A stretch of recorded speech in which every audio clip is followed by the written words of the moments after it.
मस्जिदों में दी जाने वाली अज़ान के लाउडस्पीकर के मामले में हाल ही में आंदोला स्वामी का बयान। आंदोला स्वामी ने कहा कि हम कर्नाटक हुकूमत को आने वाली इस महीने की एक डेडलाइन दे रहे हैं। अगर 9 तारीख तक मस्जिदों से लाउडस्पीकर हटाया नहीं गया तो अज़ान के वक्त मस्जिदों के सामने हनुमान चालीसा डबल साउंड लगाकर बजाया जाएगा। इनके इस बयान को लेकर आज गुलबर्गा शहर के सभी ऑर्गेनाइजेशन ने डीसी ऑफिस और पुलिस कमिश्नर ऑफिस में मेमोरेंडम दिया और डिमांड की कि आंदोला स्वामी के ऐसे भड़काऊ भाषण पर रोक लगाएं और तुरंत FIR कर अरेस्ट करें। सभी सोशल एक्टिविस्ट ने एडमिनिस्ट्रेशन से अपील की है कि ऐसे भड़काऊ भाषण देने वालों पर रोक लगाएं और शहर का लॉ एंड ऑर्डर खराब होने से रोकें।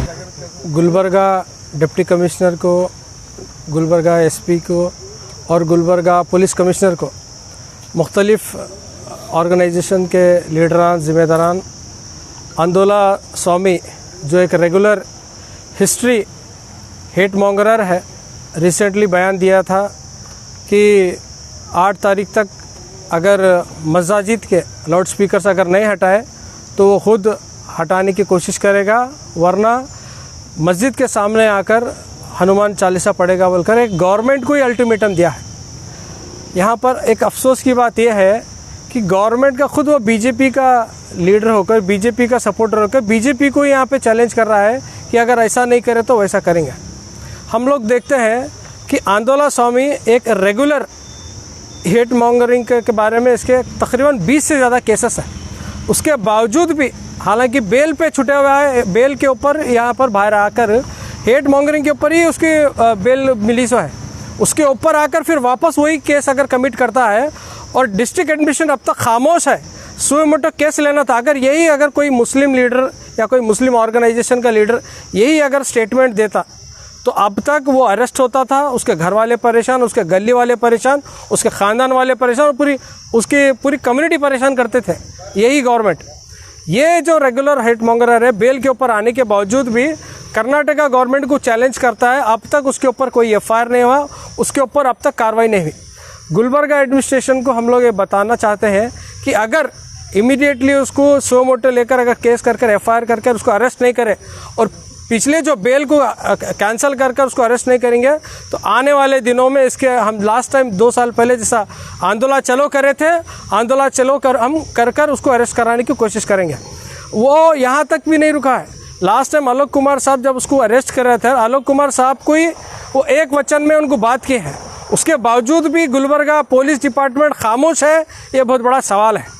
तो हम मुख्तलिफ ऑर्गेनाइजेशन के लीडर्स गुलबर्गा एडमिनिस्ट्रेशन से डिमांड करते हैं कि इमीडिएटली उसको अरेस्ट करें और यहाँ का जो गुलबर्गा का जो माहौल है, पीसफुल माहौल है, उसको डिस्टर्ब करने की एक प्री प्लान्ड एक साजिश के तहत होम मिनिस्टर से मिलने के बाद, बेंगलुरु से मिलने के बाद आकर गुलबर्गा में एक हिडन एजेंडा के तहत ये प्लान एग्जीक्यूट करने की कोशिश कर रहा है। ये हमारा कहना है। अस्सलाम वालेकुम रहमतुल्लाहि व बरकातहू।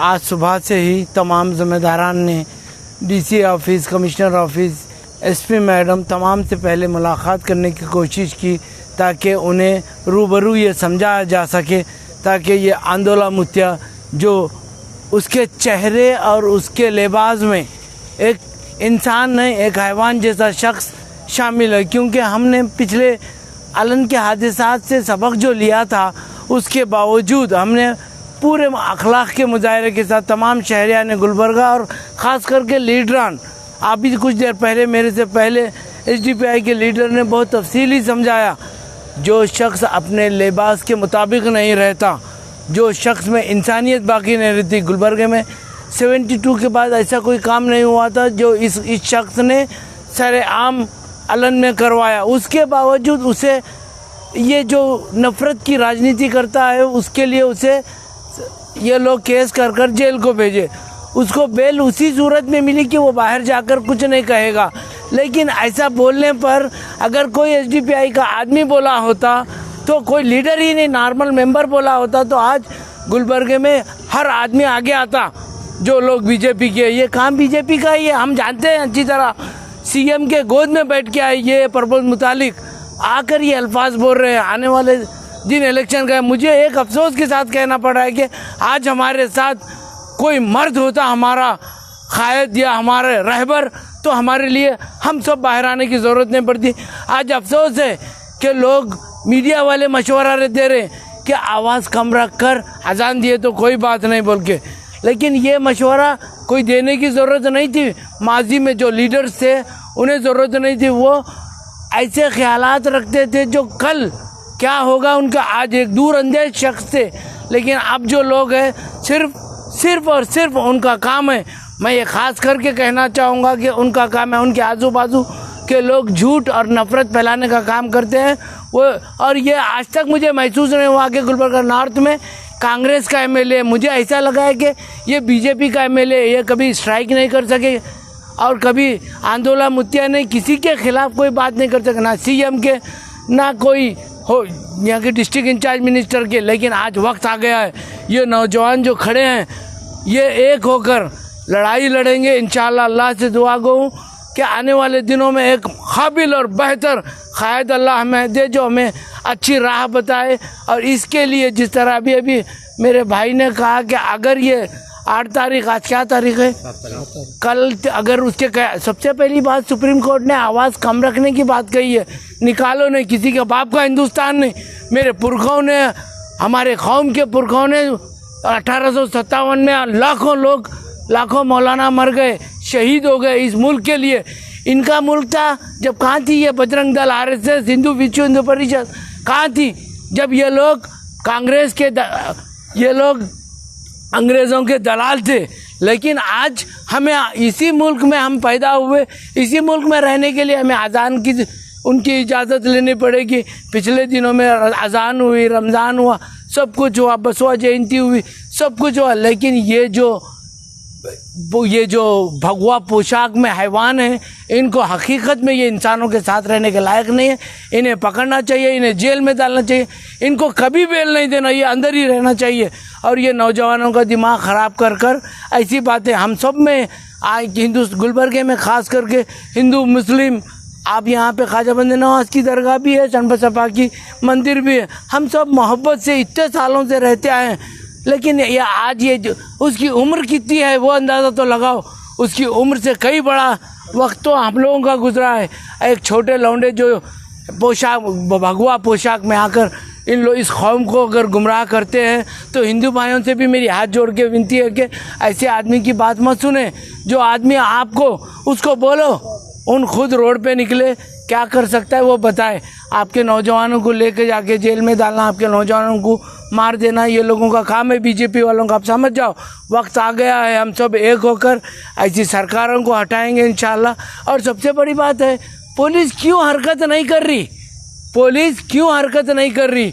पुलिस डिपार्टमेंट को चाहिए था कि जब जिस तरह शशि कुमार साहब थे उसी तरह काम करो। दोनों डीसीपी से, एसपी मैडम से भी मेरी रिक्वेस्ट है, अगर आप सब जानती हैं तो आप करें। और कुछ मुस्लिम लीडर जो मुख्तसर मुफीद बयानात देने की कोशिश कर रहे हैं सोशल मीडिया पे, वो अपना बयान वापस लें और खामोश बैठें। अगर कौम के लिए कुछ नहीं कर सकते, हमने देखा है अलंद में आप लोगों ने क्या किया, और कौम को भी ये पता है। अब वो चुप छोटे मोटे बाइट 1.5-2 मिनट के देख के कौम का नुकसान करने की कोशिश ना करो। अल्लाह से दुआ करो कि तुम्हें भी अल्लाह तौफीक दे, अल्लाह हमें भी इस जज्बे से लड़ने की तौफीक दे। हिंदुस्तान के कॉन्स्टिट्यूशन को मानने वाले, हिंदुस्तान के संविधान को अपने हाथ से छोड़ेंगे नहीं हम। अगर तुम हमें छोड़ोगे तो तुम्हें छोड़ेंगे नहीं हम। आज गुलबर्गा के अंदर तमाम ऑर्गेनाइजेशन की जानिब से मेमोरेंडम दिया गया, copy to DC, copy to Gulbarga commissioner, copy to SP. हमारी मेमोरेंडम में डिमांड ये थी कि आए दिन ये आंदोला, खुद को स्वामी बोलने वाला गुंडा, आए दिन हेट स्पीचेस दे रहा है, गुलबर्गा के डिस्ट्रिक्ट का माहौल ख़राब करने की कोशिश कर रहा है, उसके ख़िलाफ़ हमने मेमोरेंडम दिया। उसमें हमारी डिमांड ये थी कि इसके ऊपर 307 जैसे 20 से ज़्यादा इसके ऊपर केस मौजूद हैं। जो ये बेल लेकर बाहर घूम रहा है, उन बेलों में ख़ास तौर पे मेंशन किया गया है कि इस तरीके की स्पीचेस, इस तरीके के माहौल ख़राब करने का काम नहीं करना। उसके बावजूद ये इस तरीके के काम करता है, तो इसकी जो ये हिम्मत आ रही है, जो कर्नाटका के सीएम बॉम्बे साहब हैं, उन्हें मैं बॉम्बे साहब कहूँगा, क्योंकि ये खड़े होकर उनके सामने बात करता है। उनके बाजू 150 से ज़्यादा केस जिसके ऊपर है, उसको बाजू बिठाकर मुंडी हिला हिला कर उनकी बात सुनते हैं। वहाँ से इनको हिम्मत आ रही है इस तरीके के काम करने के लिए। तो हमने डिमांड ये की कि जल्द से जल्द उसको अरेस्ट किया जाए और उसके ऊपर जितने केसेस हैं, जो बेल लेकर वो बाहर घूम रहा है, उसकी बेल रिजेक्ट कर उसको जेल में भरने का काम करें। वरना गुलबर्गा शहर के अंदर जो हिंदू मुस्लिम दलित सिख ईसाई जो आपस में भाई भाई जो हम एकजुट होकर मिलजुल कर रहते हैं, ये सब मिलकर गुलबर्गा में तारीखी प्रोटेस्ट करेंगे और आंदोलन चलो एक मुहिम तारीख निकाल कर आंदोलन जाकर इसको सबक सिखाएंगे। हमारा पुलिस डिपार्टमेंट उसके ऊपर कोई लोग नहीं, उसके ऊपर कोई रोक नहीं लगा रहा कि वो ऐसा भाषण ना दे। वो कह रहा है कि स्टेट गवर्नमेंट को ये धमकी दे रहा है कि तमाम मसाजिदों के ऊपर से स्पीकर्स निकालना चाहिए, अज़ान को विदाउट स्पीकर के देना चाहिए, जबकि सुप्रीम कोर्ट का ऑर्डर है जो हम तमाम लोगों ने फॉलो करते हैं कि कम आवाज़ में अज़ान दी जाती है। हमारे पीसफुल माहौल को, गंगा जमुना तहजीब को जो ख़राब करने की कोशिश कर रहा है, इसे अरेस्ट करना होगा। हमें हमारी कमज़ोर क़यादत पर बड़ा ही अफसोस होता है। हमारी अगर क़यादत मजबूत होती तो हम लोगों को इस कदर दर बदर भटकने की ज़रूरत नहीं पड़ती, फौरी तौर पर एक एक्शन में ये एडमिनिस्ट्रेशन हरकत में आ जाता। लेकिन अफसोस है कि ना तो हमारे लीडर्स इस क़िस्म की मजबूती दिखा रहे हैं जो रूलिंग पार्टी के हैं, और जो मौजूदा MLA हैं वो भी इस किस्म के हरकत के ऊपर ना तो कोई बयान देते हैं, और वो तो उस वक्त भी बयान नहीं दिए थे जब अलंत का मामला उसने किया था, अलंत चलो का जो नारा दिया था उस वक्त भी वो खामोश रहे थे। ಯಾವುದೇ ಭಯ ಇಲ್ಲ, ಯಾಕಂದರೆ ನಾವು ಏನು ಕೊಟ್ಟರು ಈ ಒಂದು ಸರ್ಕಾರ ಈ ಒಂದು ಕಾನೂನು ನಮಗೇನು ಮಾಡುವುದಿಲ್ಲ ಅಂತ ಹೇಳಿ ಏನು ಮಾಡ್ತಾ ಇದ್ದವರು ಅವರು, ಇದು ಒಂದು ಅವರಿಗೆ ಮನವರಿಕೆಯಾಗಿದೆ. ನಾನು ಈ ಒಂದು ಜಿಲ್ಲಾಡಳಿತಕ್ಕೆ ಮತ್ತು ಮಾನ್ಯ SP ಅವರಿಗೆ, ಮಾನ್ಯ ಕಮಿಷನರ್ ಅವರಿಗೆ ವಿನಂತಿಸಿಕೊಳ್ಳುತ್ತೇನೆ, ಅವರಿಗೆ ಬಂಧಿಸಿ ಆ ಬೇಲನ್ನು, ಅವ್ರ ಬೇಲ್ ಮೇಲೆ ಹೊರಗಡೆ ಬಂದಿದ್ದಾರೆ, ಆ ಬೇಲನ್ನು ಕ್ಯಾನ್ಸಲ್ ಮಾಡಿ ಅವರಿಗೆ. Thank you for watching Gulbarga Times. For daily updates, subscribe our channel.